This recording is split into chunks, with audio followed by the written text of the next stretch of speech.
Hey diddly ho! Welcome to another episode 17 of the exercise application assignment. I'm your host, Grayla Moon, as always. Today, for our workout, we did incline chest press, we did some weighted dips, then we did some rear delt flies with dumbbells because the rear delt fly machine was taken, the reverse pec deck. Then we did the shoulder press machine, dumbbell lateral raises, dumbbell preacher curls, preacher hammer curls, which are actually really pimp. I was a little bit skeptical of them, but you just grab the preacher curl machine instead of like this. Holy moly, absolutely fried my brachialis and brachioradialis, trying to get some thicker forearms there. Then we did some cable forearm flexions and forearm extensions. Then we finished off with some cable crunches for the abs. So, how does that apply to what we're learning in lecture? Well, here we go.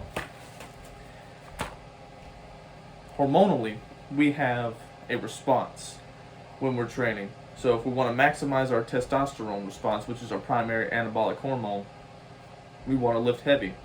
That includes exercises that aren't necessarily loading your entire system. So like, even if you're not doing like a heavy squat, heavy deadlift, which are important, and they're going to signal more testosterone. But if you're not doing that, going heavy on your bicep curls and stuff like that is still effective, and you're going to, what I am sacrificing though is if I, wanted to maximize growth hormone or whatever, you can have short rest intervals, but growth hormone does a lot more stuff than just, it's not just an anabolic hormone, and it's a family of hormones, so there's different stuff that it does. So one thing that it can do is it basically ups gluconeogenesis, and I'm saying it, but like I said, it's a family of hormones.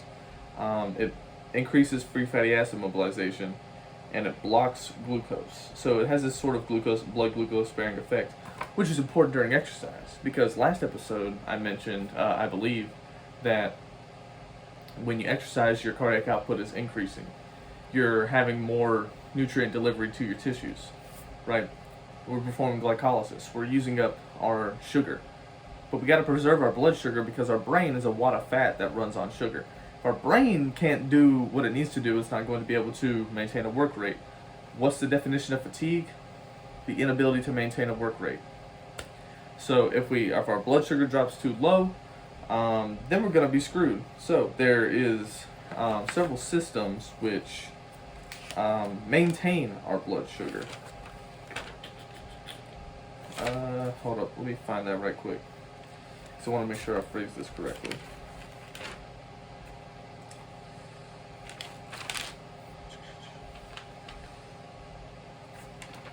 Man, I know I wrote it down. It should be right here. Oh yeah, blood glucose homeostasis. So we have our slow-acting hormones, your T3, T4 hormones, primarily thyroxine, cortisol, and GH. So you obviously have a cortisol response when you exercise. And this is kind of our primary stress hormone. It's a glucocorticoid, as it's called. And those three hormones are going to be slow acting. They're going to directly alter the DNA in the cells. So post-exercise, this is really what we're going to see. Not so much during exercise. T3 is permissive to epinephrine, and it influences our epinephrine receptors. So if we're more sensitive to epinephrine, our ability to increase our cardiac output and our heart and our muscles contractility is going to go up because it allows more calcium to enter the muscle. Cortisol, free fatty acid mobilization, mobilizes tissue protein to yield aminos for gluconeogenesis. You have to preserve blood sugar, like I said, because otherwise our brain will die.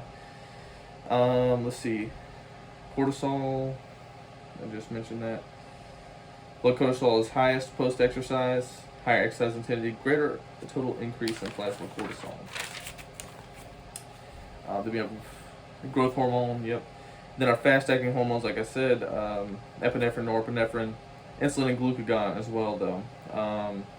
So when we're absorbing a meal, insulin up, glucagon down. Fasting and exercise, insulin down, glucagon up. Basically, when your glucose is gone, glucagon, that's when it's going to activate. So basically thinking storage versus use.